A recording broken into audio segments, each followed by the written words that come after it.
Yo, what's up mga tropa peeps? Magandang araw po sa inyong lahat. Kung nasa ang panig po kayo ng mundo, hello po sa inyo. At ito po ay napablog po ako. Patungkol po ito sa aking sinabing video na patungkol po ito doon sa issue na itong si BBM ay sinabi po niya na kumbaga parang naging kaibigan po niya ang mga Beatles. So meron po akong ihahandog sa inyong video. Ito po ay galing kay Direk, yan, kaibigan natin na direktor, at hiningi ko po ang kanyang pahintulot para i-upload ito. At ito pong video na ito ay kumbaga parang ipapakita lang natin yung maling sinabi ni BBM na naging kaibigan niya ang mga Beatles noong pumunta ito ng Maynila.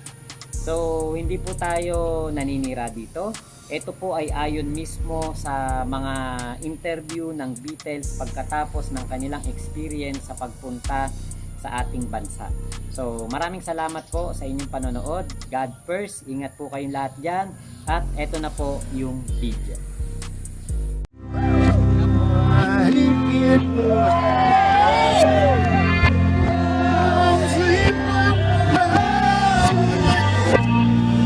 Dalawa lang ang ambisyon ko nung maliit. When I was about 12 years old, maging rockstar, maging astronaut. Sino idol niyong rockstar nun? Stones, with Jagger, well, the Beatles, all of them. The Who. I became friends with all of them eventually. Nakilala ko silang lahat. I became friends with all of them eventually. Nakilala ko silang lahat. The Philippines was almost like a mistake from the very beginning. And as soon as we got there, it was bad news. I hated the Philippines. It was one of those places where you sort of knew they were waiting for a fight, you know, and they were pushing it. And if you had done anything, they would have. It was a negative, very negative vibe the moment we got off the plane. So we were kind of like a bit frightened. We got in this car, and not even with Neil. The guy just drove off with us four, and our bags were on the runway. While the confusion was going on and all that, I just sort of put them in the boot of the limo I was going to be in, right? And just said, take me to where you've taken the Beatles. And they took us away and drove us down to the Manila harbor and put us on a boat, took us out to this kind of motor yacht that was anchored out in the harbor. I never really understood that. I never really understood why they got put on this boat. I just remember Brian Epstein really flustered. And he must have been with, maybe the Philippine promoter or somebody, agent or something.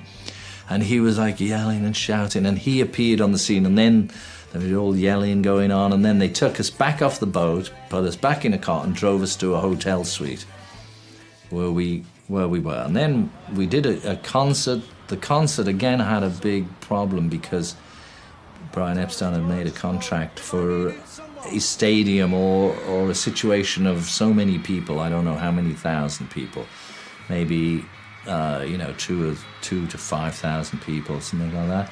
When we got there, it was like the Monterey Pop Festival. I mean, it was just millions. There was 200,000 people in that site. We did the show, and I didn't know anything about that Madame Marcus had invited us to dinner. We don't normally get invited. Usually silly ambassadors want to see us around the place.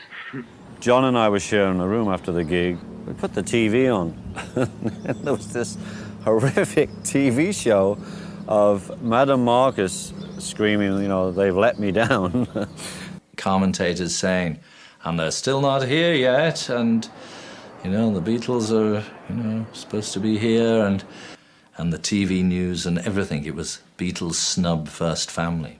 So then things started to get really weird, come on.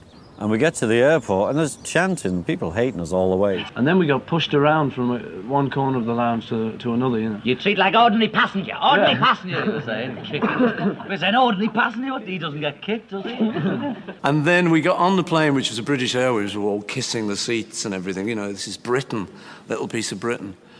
It was feeling like that, you know, you were definitely in a foreign country with all the rules had changed, and then one of our guys, an announcement came over. They're saying, well, Mr. Epstein and Mr. Evans and Mr. Barrow, that was Tony Barrow, I believe, he was our press agent at the time. Will they get off the plane?